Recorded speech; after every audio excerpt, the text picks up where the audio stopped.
Hello everyone, I'm back with another important topic for all of you, natural disaster. Let's explore the different types of natural disasters. Firstly, what are natural disasters? They are violent events that are outside of the control of humans. They are caused by the forces of nature and may result in loss of life, cause injury, and damage to the property. Let me give you an example for this. Suppose your mother tells you to be careful when you play outside and not hurt yourself. It is an avoidable event, right? But natural disasters are events which you can't avoid and predict only sometimes. So now there are various types of natural disasters. The first one which we'll talk about is earthquakes. It is one of the most common natural disaster. In simple words, it is caused due to the sudden shaking of earth due to some sort of movement inside the earth.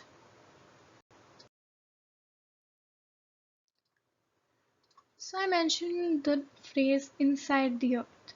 By that I mean the various layers of the earth. Our earth is made up of many layers, namely crust, mantle, and core. Crust is the outermost layer of the earth, which you can see in this picture. And then comes the mantle, which is the middle layer and is present just below the crust. After that comes the inner core and the outer core. Commonly, it is termed as the core, and it is further divided into inner and outer core. It is the deepest and the last layer of the earth. Most importantly, it is the most unstable one. There is a lot of movement that takes place in here, due to which we might be facing an earthquake disaster. Now I'll explain how this earthquake occurs. What happens here is that sometimes a lot of pressure builds up in the layers, maybe due to the breaking of the rocks, due to which there's sudden movement in the tectonic plates, and these plates slide over each other, due to which stress builds up and releases energy that produces an earthquake. You can also see it in this picture here. Now, once the earthquake has occurred, what problems can it cause? Let's see that. So, large cracks may be visible when the ground shakes. It does cause a lot of destruction. There's falling of buildings, flying glass, stone, and other objects which might cause injury. And now let's look at what these earthquakes may be accompanied with. It can be accompanied with floods, landslides, and avalanches. Now we'll go through some new terminologies related to earthquakes. The first one is seismology. It is a study of earthquake, and the people who study the earthquake are called seismologists. Now what do they do exactly? They establish direction, motion, and stress of the earth movements before and during and also after the earthquakes. They issue reports and maps which indicate areas of seismic risk to construct or develop and predict earthquakes. Now we'll learn about what is a seismometer. It is basically an instrument that is used to detect an earthquake. It responds to the ground motions that take place. The readings produced by this seismometer is called a seismogram. Now, how are these earthquakes measured? They're measured using a Richter scale. You can take a look at these values here. So the next time when you read a news about an earthquake, try to identify the severity of an earthquake. If it is from 5 to 6, it is pretty dangerous. If it's between 3 to 4, then it is a moderate earthquake, and 1 to 2 means it was a weak one.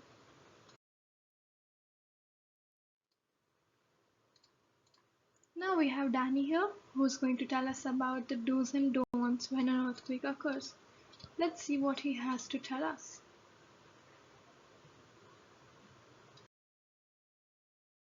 Now jumping onto the volcanoes. Just kidding, let's learn about the volcanoes. What are they? They are basically an opening in the crust which lets the hot and molten rocks and gases to escape from the surface. Now what is inside the volcano? First comes magma, which contains the hot molten rocks and it is present deep inside the earth. Then comes the vent, which is the opening in the crust of the earth where the magma bursts due to the pressure built. Then comes lava, which is the eruption of magma that takes place, and when the lava cools down, it falls and forms volcanic rocks. Finally, the hollow top, which you can see, is called the crater. This is the crater. There are three types of volcanoes, namely active, dormant, and extinct volcano. The names of the types of volcano are self-explanatory. Active volcanoes are those that have erupted in the last 10,000 years and can be erupted again. Then comes the dormant volcano, which means these volcanoes are in the state of sleep and they have had erupted in the past. And then comes the extinct volcano, which has been inactive for thousands of years and mostly will not erupt again. Here are the examples of each of the type. The next type of natural disaster is tsunami. It is basically a huge wall of water that comes onto the seashore as waves and causes destruction. It is basically a huge wave thrown with a lot of force. Now let's learn more about tsunami. So the waves of tsunami can go up to a height of 15 meters and a speed of about 800 kilometers per hour. They have a lot of force and can cover very long distance without even losing power and energy. It is pretty dangerous. It can cause a lot of destruction. It can take away lives of so many people. An example for the same is a tsunami that took place on the 26th of December 2004 in Indian Ocean, which was accompanied by an earthquake. Next we have the hurricane, also known as typhoon and cyclone, which is a strong storm with fast spinning winds. The speed can cause a lot of damage. Now what is the difference between all the three terms I said? They are the same, just that they are called differently in different places. Like in Bay of Bengal, it's called cyclone, but the same disaster is called hurricane in USA and typhoon in Japan. Finally, let's touch up on a few more types of natural disasters. One is floods. Now, I'll explain this using an example. When the milk of glass overflows, it tends to spill out, right? Similarly, floods are when the river spills over their banks. It happens due to large amounts of rainfall. Then we have the drought. They are opposite of floods, okay? Just remember it that way.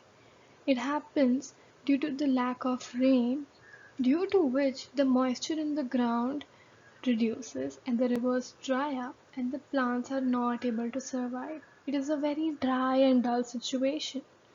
And then we have the forest fires, which is basically a spark or a heat generated in rotting plants and animals, or it happens when the lava from volcano falls on forests.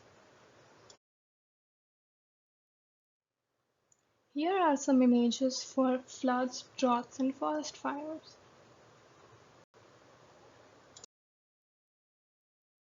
Thank Thank you all for watching. Stay tuned, like and subscribe for more educational content. Stay well informed about the different natural disasters that can take place anytime and anywhere. Stay safe and stay alert. Thank you.